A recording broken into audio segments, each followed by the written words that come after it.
오늘 하나님께서 우리에게 주시는 말씀, 신약성경 마태복음 28장 16절에서 20절까지 말씀입니다. 마태복음 28장 16절에서 20절까지 말씀, 하나님의 말씀 봉독할 때 여러분 경청하십시오. 11명의 제자가 갈릴레아에 있는 그 산으로 갔다. 예수님이 그들에게 지정해 주신 산이다. 예수님을 뵙자 그들은 엎드려 절했다. 그러나 어떤 사람들은 머뭇머뭇했다. 그때 예수님이 그들에게 다가가서 말씀하셨다. 하나님이 나에게 하늘과 땅의 모든 권한을 주셨다. 그러므로 너희는 가서 모든 민족을 제자로 삼아라. 그들에게 아버지와 아들과 성령님의 이름으로 세례를 주어라. 또 내가 너희에게 명령했던 것은 무엇이나 다 그들에게 가르쳐 지키게 하여라.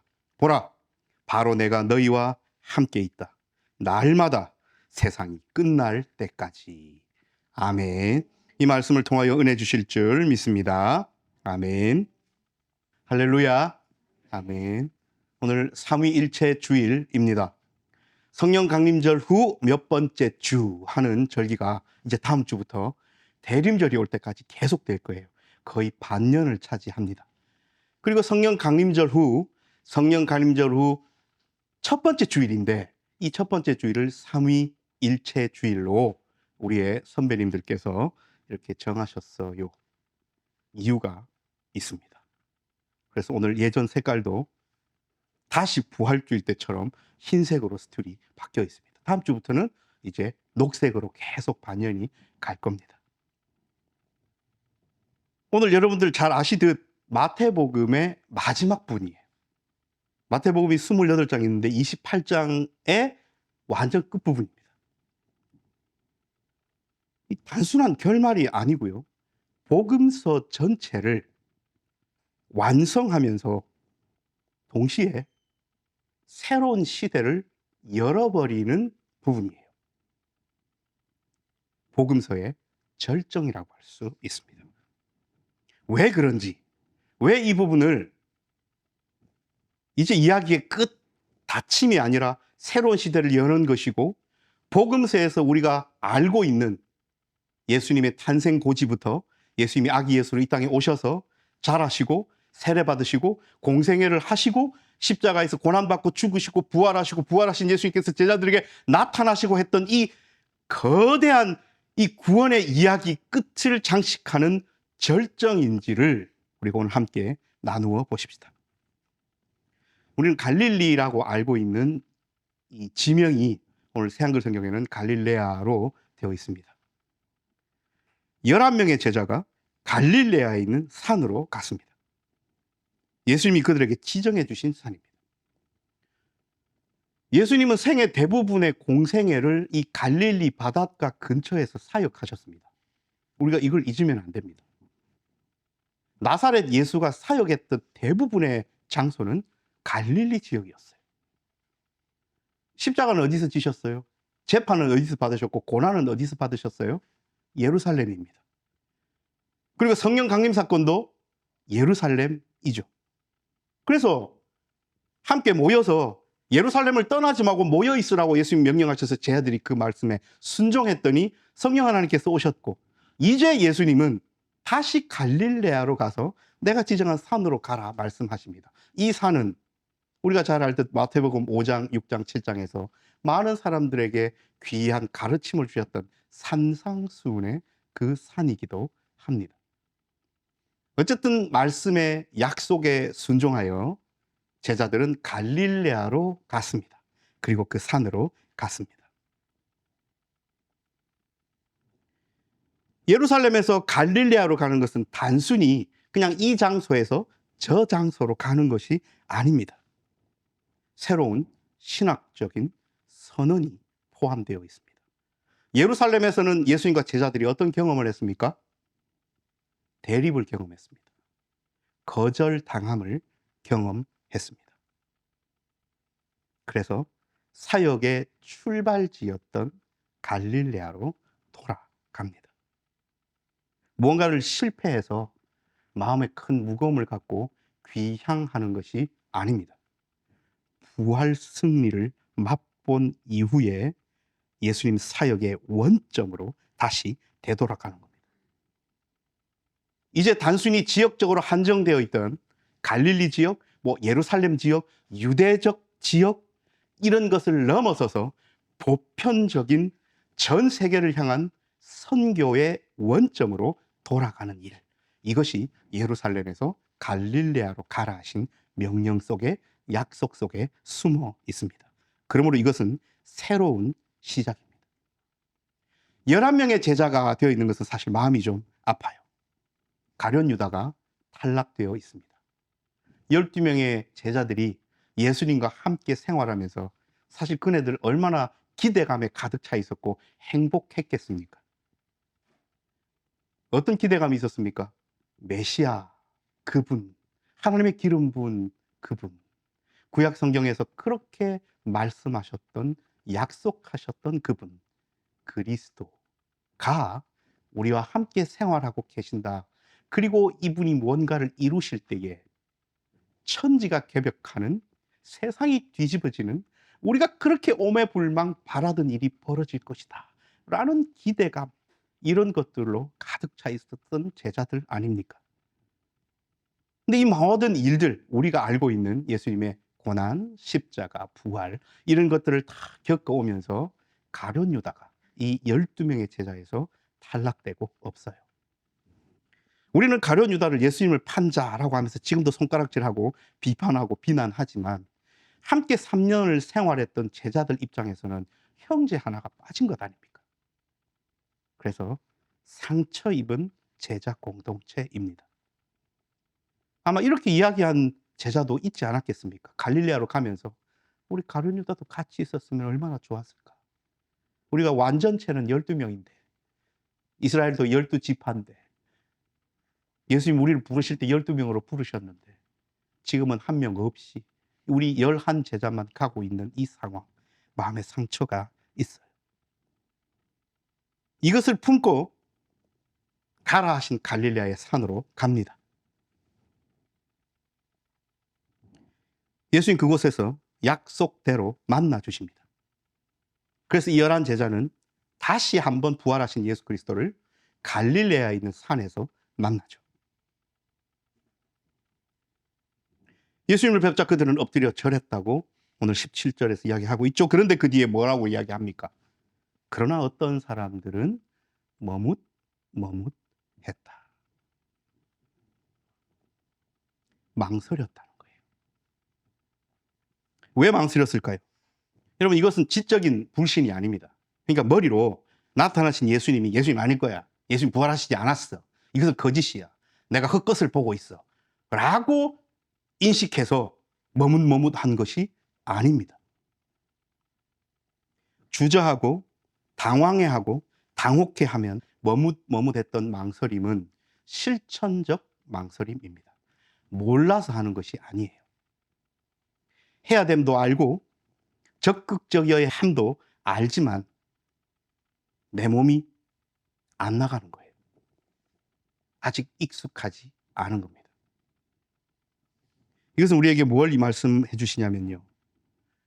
예수님이 부활하셨고 그 부활하신 예수님을 만났다 해서 예수님께서 부활하신 그 부활 사실 사건 자체가 즉각적인 확신의 상태로 우리를 밀어넣지 않는다는 거예요. 이것을 인식하고 깨달으면 우리 마음이 훨씬 좀 편해지기도 합니다. 왜냐하면 우리 스스로를 돌아봤을 때 와, 나는 그리스도인이라고 교회 다닌다고 하면서 왜 나는 이렇게 믿음이 없나? 난 부활하신 예수님을 머리로 알고 가슴으로 알고 고백도 하는데 왜 나는 실천하고 세상 속에서 살아갈 때 부활의 증인으로 적극적으로 살아가지 못하나 하는 궁금증과 의문이 있는 그리스도인들에게는 어찌 보면 한편으로는 위로의 말씀일 수도 있겠습니다만은 말씀을 계속 진행해 나가다 보면 결국은 위로만 받으라고 주시는 말씀이 아니라 다짐하고 결단하라고 주시는 말씀임을 다시 한번 알면서 진행해 나가야 합니다.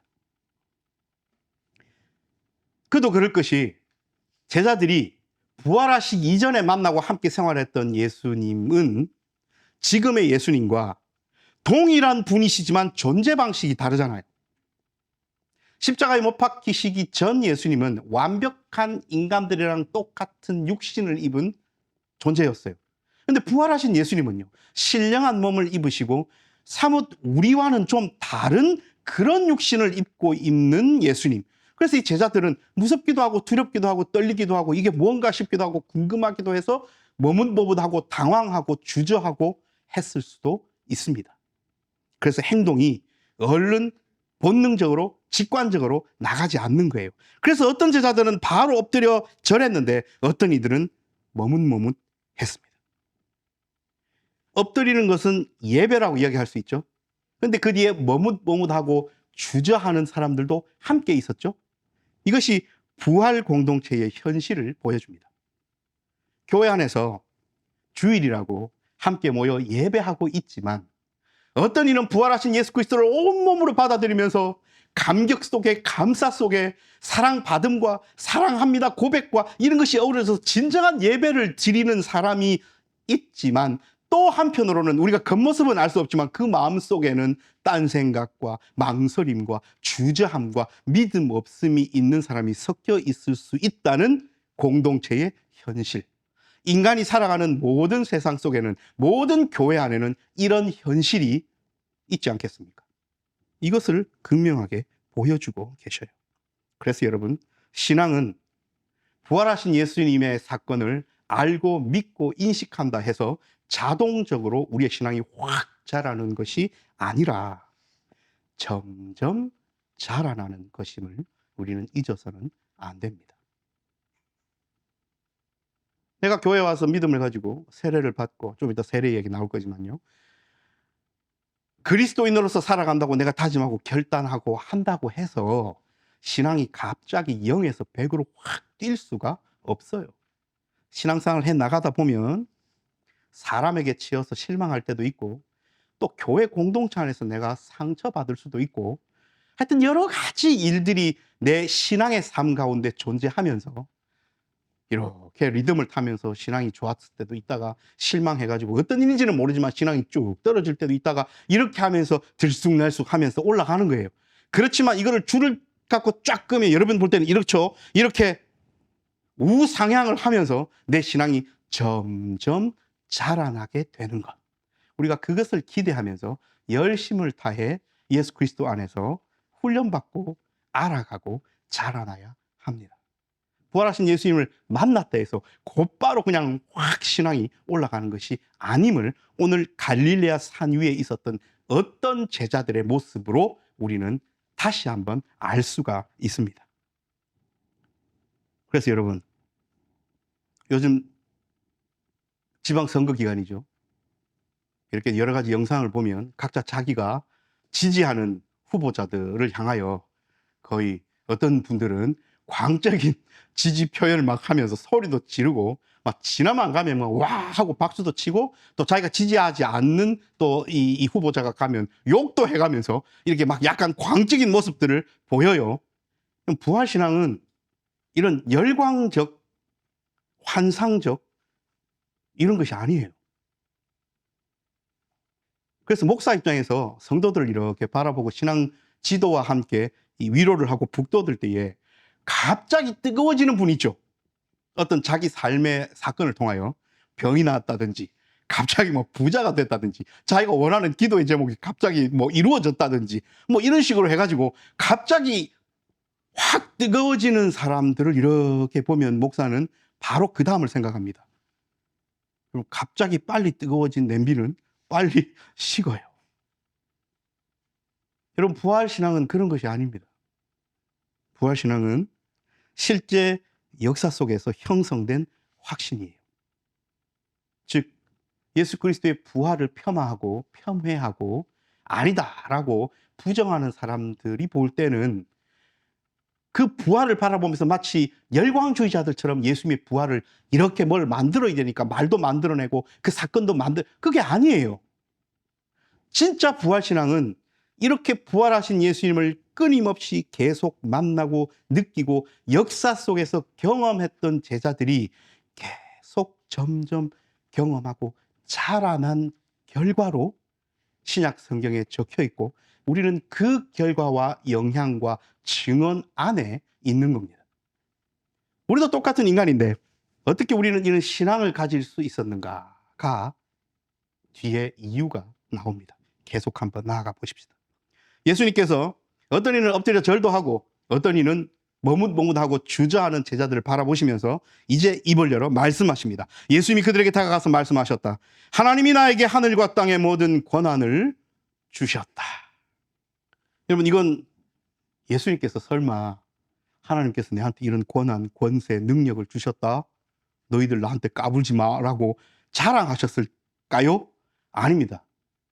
다니엘 7장에 인자가 이 땅에 오셔서 고난을 받고 그 이후에 그의 통치하심이 있을 것이라는 그 말씀에 대한 성취를 이야기하시는 거예요. 그래서 이제 예수님께서 하나님께로부터 권한 받아서 그 권한을 이용하시고 사용하실 건데, 지금까지의 복음서의 증언을 따르면 갈릴레아 지방, 예루살렘, 유대아 지방, 사마리아 지방, 이렇게 예수님의 행적들이 한정되어서 하나님의 주신 권한이 행사되었다면, 이제는 하나님께서 하늘과 땅의 모든 권한을 내게 주셨다. 이제 예수 그리스도를 통한 통치의 권한과 범위가 우주적으로 넓어진다는 선언이 들어있는 거예요. 그러므로 너희는 가서 모든 민족을 제자로 삼아라. 그들에게 아버지와 아들과 성령님의 이름으로 세례를 주어라. 계속 읽습니다. 또 내가 너희에게 명령했던 것은 무엇이나 다 그들에게 가르쳐 지키게 하여라. 까지가 세트예요. 자, 제자로 삼아라. 두 가지입니다. 세례를 베풀고, 누구의 이름으로요? 아버지와 아들과 성령님의 이름으로 세례를 베풀고, 그 다음 내가 너희에게 명령했던 모든 것을 다 가르쳐서 지키게 해라. 즉, 제자로 삼는다는 것은 세례를 주는 일이고, 제자를 삼는다는 것은 세례 준 그들에게 예수님 말씀 앞에 순종하라고 가르쳐주고 지키게 하라는 것이 제자로 삼으라는 겁니다. 그럼 다시 거꾸로 뒤집어서 예수 그리스도의 제자가 된다는 것은 뭐예요? 세례를 받고 예수님의 말씀이 뭔지를 깨닫고 그 말씀 앞에 순종하고 지키는 사람이 제자가 되는 거예요. 그러므로 여러분, 선교의 본질은 단순한 전도가 아닙니다. 전도는 뭐예요? 도를, 그 길을 전하는 거잖아요. 예수 믿고 천국 갑시다. 예수님 믿으면 좋은 일이 있습니다. 구원은 교회 와야 됩니다. 예수님 안에 구원이 있습니다. 이게 길이잖아요. 이 길을 전하는 것, 그것이 선교의 다가 아니라는 거예요. 그건 그냥 말 그대로 전도예요. 진정한 선교의 본질은 제자 형성입니다. 오늘 그것이 마태복음 28장 끝부분에 적혀 있습니다. 여러분, 제자라는 것은 예수님의 멍에를 메고 그의 가르침을 권위적으로 받아들이고 그 말씀과 요구에 순종하는 사람이 제자입니다. 그저 그 길이 뭔지, 그 도가 뭔지를 머릿속으로 인식하고 이해해서 알고 있다는 모자라요. 그것만으로는 안 돼요. 자, 아까도 예수님께서 권한에 대한 범위를 확장시키셨죠. 하늘과 땅의 모든 권한을 내게 주셨다 하면서 확장시키셨죠. 이제 선교의 대상을 확장시키십니다. 어떻게 이야기하십니까? 너희는 가서 유대 사람들, 너희는 가서 로마 사람들을, 너희는 가서 갈릴레아 사람들이 아닙니다. 너희는 가서 모든 민족을 제자로 삼아라. 마태복음은 어떤 예수 그리스도를 강조하고 있어요? 왕으로 오신 예수 그리스도를 강조하고 있어요. 그래서 마태복음 시작이 어떻게 됩니까? 마태복음 1장 1절 첫 번째 것이 됩니까? 아브라함과 다윗의 자손 예수 그리스도의 계보라. 기억나시죠? 마태복음 첫 장 누가 나와요? 아브라함이 나와요. 여러분, 창세기 12장 15장에서 하나님께서 아브라함을 만나서 뭐라고 약속하십니까? 내가 너로 큰 민족을 이루고 내가 너에게 복을 주어 네 이름을 크게 창대하게 하리라. 내가 너를 축복하는 자에게는 복을 내리고 내가 너를 저주하는 자는 저주하리니 땅의 모든 민족이 너로 인하여 복을 얻을 것이다. 단순히 아브라함 할아버지가 살아가는 그 동네 사람들이 복을 얻는 것이 아니라 아브라함을 통하여 누가 복을 받아요? 모든 민족이. 그게 마태복음의 시작이었습니다. 그런데 오늘 마태복음의 끝부분에 너희는 가서 모든 민족을 제자로 삼아 아버지와 아들과 성령님의 이름으로 세례를 베풀고 내가 너에게 명령한 모든 것을 가르쳐 지키게 하라. 어떻게 해야 그 모든 민족이 복된 존재가 되는지를 말씀하고 계십니다. 5절밖에 안 되지만 정말 너무나도 깊은 메시지가 담겨 있지요. 자, 이제 오늘 삼위일체 주일이니 아버지와 아들과 성령님의 이름에 조금 집중해 보십시다. 세례는 아버지와 아들과 성령님의 이름 안으로 들어가는 거예요. 세례는 아버지와 아들과 성령님의 주권 안에 들어가는 거예요. 세례는 아버지와 아들과 성령님의 관계 안으로 들어가는 거예요. 여기서 이름이라는 단어가 헬라 말로 오노마라는 겁니다. 오노마. 그런데 이 단어가 단수예요. 아버지와 아들과 성령님의 이름들이라고 해야 되는데 이 단어가 단수로 쓰여 있습니다. 이름이라는 단어가 단수로 쓰여진 것에서 우리는 삼위적 구조를 힌트를 얻을 수 있습니다. 두 번째로는 예수님이 하나님의 이름 안에 포함된다는 거예요. 즉 예수 그리스도가 하나님이시라는 겁니다. 성령님은 하나님의 영이니 우리가 하나님이라고 쉽게 이야기할 수 있는데 아들 대신 예수 그리스도 육체를 입고 이 땅에 오신 예수 그리스도도 하나님인가? 라고 의문을 품었던 많은 사람들. 이 말씀은 아버지와 아들과 성령님의 이름으로 세례를 베풀어라. 그래서 예수 그리스도도 하나님과 마찬가지로 우리의 예배의 대상이 되고 우리가 순종해야 될 하나님이심을 오늘 이 짧은 문구가 우리에게 말씀하고 있습니다. 자, 이제 계속 넘어가 보십시다. 여러분, 제자 삼는다는 것은 아까도 말씀드렸지만 세례와 가르침이에요. 세례는 뭡니까? 공동체 안으로 들어오는 거예요. 어떤 사람이 세례를 받았다. 공동체 안으로 진입했습니다. 그래서 함께 성찬도 함께 하고 하나님의 자녀가 되었어요. 자, 이것으로 끝날까요? 절대로 그렇지 않습니다. 가르침은 지속적인 신앙과 믿음의 형성이어야 합니다.